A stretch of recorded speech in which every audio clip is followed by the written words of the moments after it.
Hello and welcome to my channel. My name is Jeanette.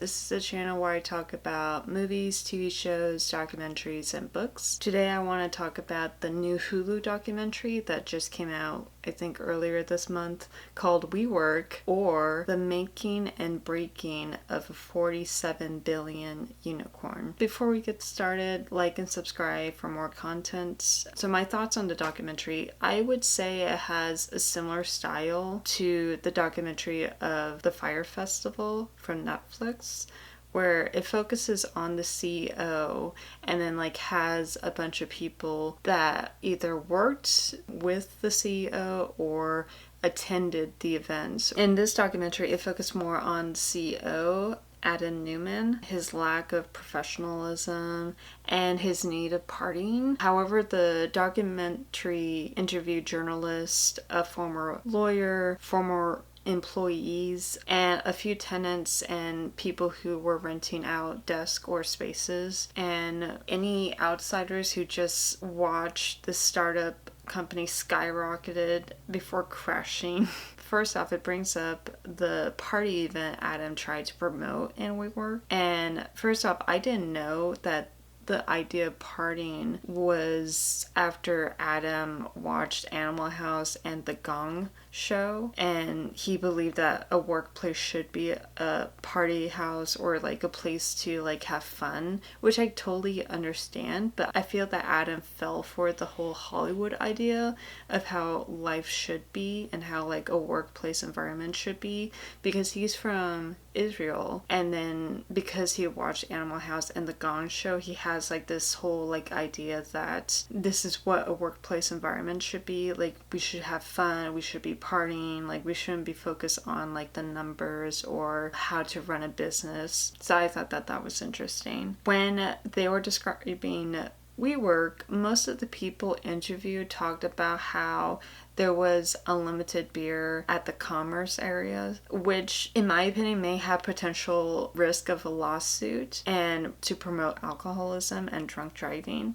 Of course, there are other places like New York that you don't really need to worry about driving while drunk, but there are some areas like California where it's yeah, probably not a ideal thing to promote. Every summer, Adam would invite all the employees of WeWork for this 3-day event every summer, which was kind of funny because someone stated that it was Fire Festival done right, because it was a lot of drinking, a lot of partying, a lot of going to events and listening to people make speeches, including Adam. However, it seemed this event would have worked well for someone who is a party goer and probably went to business school at USC or other business colleges that are known for partying, than someone who is more of an introvert and prefers small get-togethers. So I agree, it's not for everyone, and that's okay.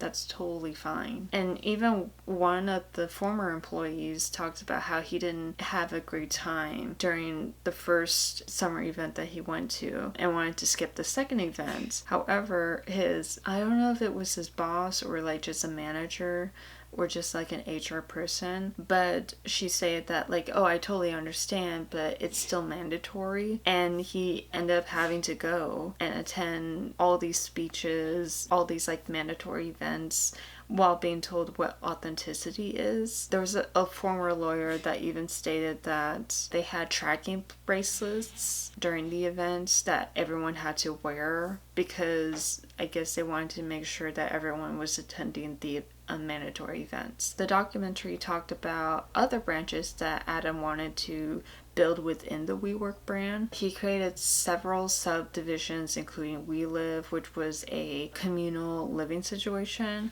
but it seemed to fail. The program targeted people who were single and probably in their late 20s and early 30s. And one of the people who lived in a WeLive place realized how it made him secluded from his friends outside of WeWork. And I think the reason why he was so secluded from his friends outside of WeWork was probably because WeLive gave and provided an environment that included a lot of utilities like Wi-Fi, electricity, water. You had a place to stay, you had a place to go, work, which was within your living situation. And then there was also like other things like washer dryer available. So I could totally understand that he felt secluded because there was so much within the program. He also notes that people who would visit one of the tenants would never imagine living there, and the tenants were told several times to fill up the communal area whenever investors come to visit, to make it look like that, oh, WeLive works, but it really doesn't, because once the investor leave, the people just go back to where they would probably go. Adam tried to create this private school because Rebecca, his wife, believed that the private schools in New York weren't good enough for their children, which is kind of ironic because New York is ranked 14th in pre-K education while California is ranked 40th.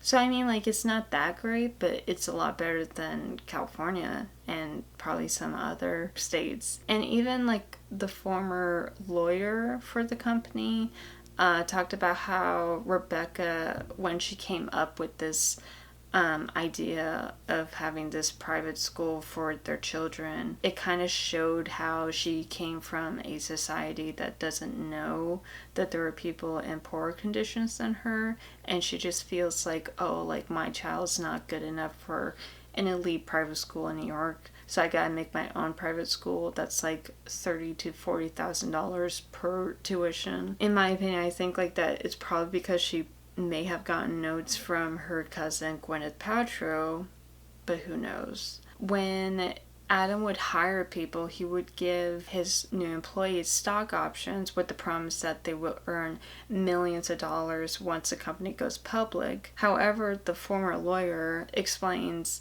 that the most someone could receive from the stock option would be probably about $2,000, given the fact that there are so many people receiving stock options from WeWork. Adam created CWEOs, which was another exclusive group that had exclusive get-togethers. However, it was another party group consists of white businessmen who have an underlying alcoholic problem. Even the lawyer stated that when you look at the group, it was mostly white men. There wasn't a lot of diversity, but yet they make it seem like, oh, this is like an inclusive group. After that, they never brought it up again. The documentary also showed how Rebecca was pushing herself to be in the CEO slot with Adam. There are visual moments where she was dictating what Adam needed to do and how he should present himself in between takes for certain interviews. Sweetie, can I just say something? How do I pause this? You don't need this. Really, by putting 400,000 square feet of room. Saying WeWork is going to make the neighborhood cool. It's going to make it work. It's going to make the neighborhood, period. And over time, you can see Rebecca pushing Miguel McKelvey out of the spotlight to share it with Adam. Yes, he was always there, but he never gets a chance to make a speech because Adam is making them and Rebecca is covering Miguel's face with her body on top of a ladder. So the documentary depicted Adam as a hypocrite because he kept saying in his speeches that he wants everyone to be in a community, but yet he would always go to his office that's like this like super massive office with a private jet. There was also a moment at the beginning where you can see Adam struggling to read his lines off of teleprompter because apparently he doesn't do well reading lines. I wonder who else has that problem. Yeah, we'll wing it right now. Adam had such a difficult time working with a script that they basically spent well over a day trying to make this video because I think like one of the former employees was saying like, oh, we need to get this IPO release, and before we do the IPO, we had to do this roadshow where the CEO of the company gives a speech to investors. But Adam had such a difficult time trying to set up a day to do the video recording. Once he did, it was literally like the day before they had to release a roadshow, and he had such a difficult time reading off the prompter and was taking well over a day to get through this teleprompter that in the end they basically had to scrap the video and push back the IPO release. Now, I would say Adam is a charismatic person and can persuade people to agree with him. However, because he was a charismatic guy, people would have a hard time saying no to him. One journalist even brought up a story where he ordered a cappuccino at the WeWork headquarters when he went to visit Adam. And when the drinks were ready and the barista said, "Oh, here's the cappuccino," the journalist went for the cappuccino, but Adam was also going for the cappuccino. When the journalist was saying, "Oh no, this is my cappuccino," Adam was very confused, and the barista had to step in and explain that in WeWork, the cappuccino is actually a latte, and the latte is actually cappuccino. It's kind of interesting that because Adam thinks that lattes are supposed to be cappuccinos, that the barista just adjusts to it to make it seem like, oh yeah, lattes are cappuccinos, not even correct him. So while Adam is a charismatic person, he takes advantage of people and become manipulative in a way. One example was his assistant. She talked about no matter how much the employees accomplish goals and complete like activities or something, like it wasn't good enough for Adam.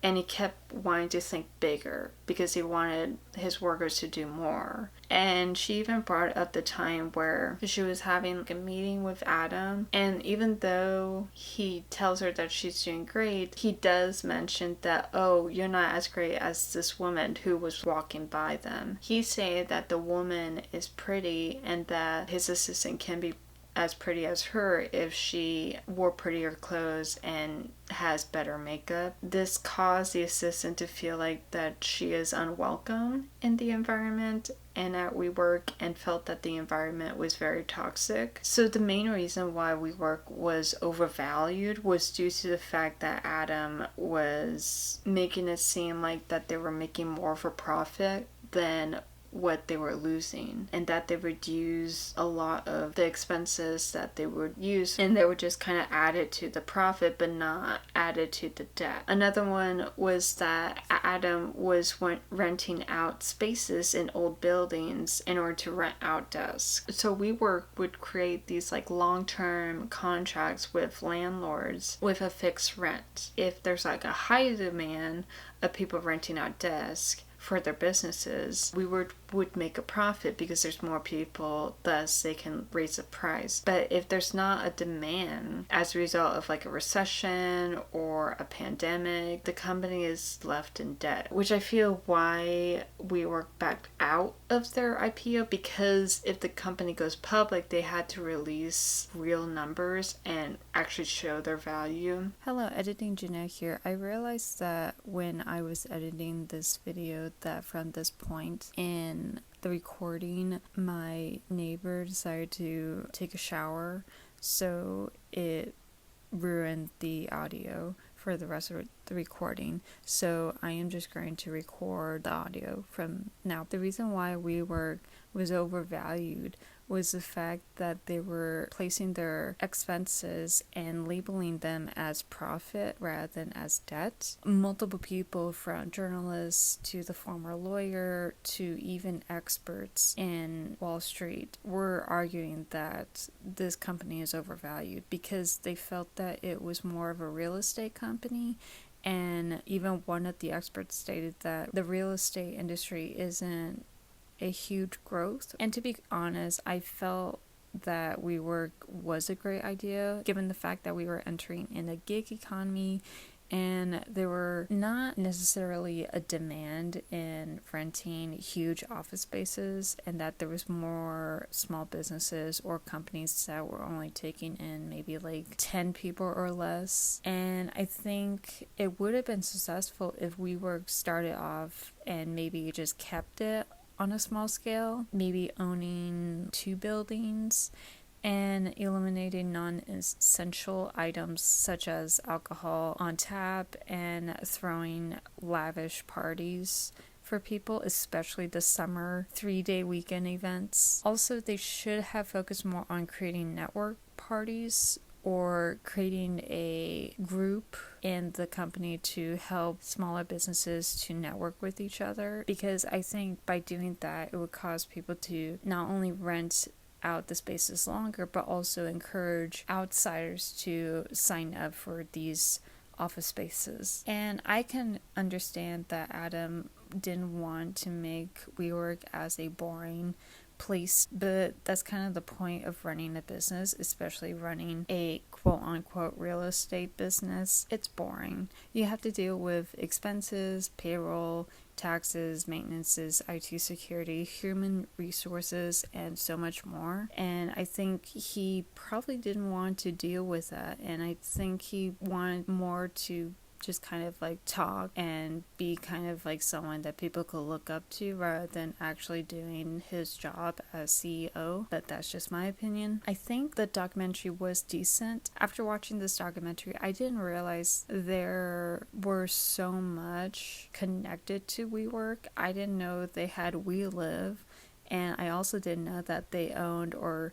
actually bought up Meetup. And it was just interesting, and I didn't realize that. Also, I didn't know that Rebecca had a bigger role in the company. I thought that she was just Adam's wife, and I didn't realize not only was she Gwyneth Paltrow's cousin, but she was also trying to put herself in a position to be considered the co-CEO. It also gave insights on not only people who worked for WeWork, but also talked to people who rented out office spaces and people who lived in the WeLive community. I would say the documentary had so much that I needed to cover that it only allowed enough time for each small things to only have maybe 10 seconds of coverage before they move on to the next topic or move on to another thing that Adam created. And it also failed to show some of the past projects that Adam failed at. They did talk about one of his projects, but there were, I think,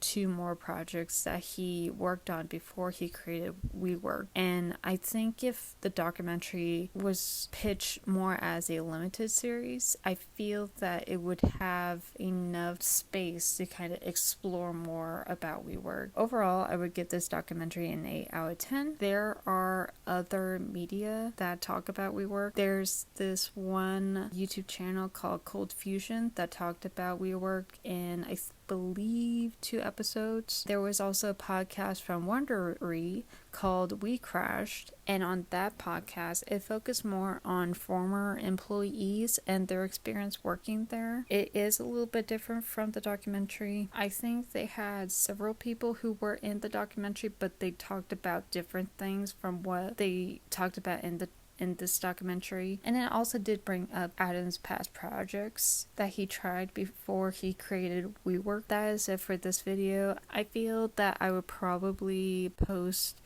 a new video every other Tuesday, and maybe when I get better at editing, I'll probably post maybe every Tuesday. If you like this video, like and subscribe for more content. Bye!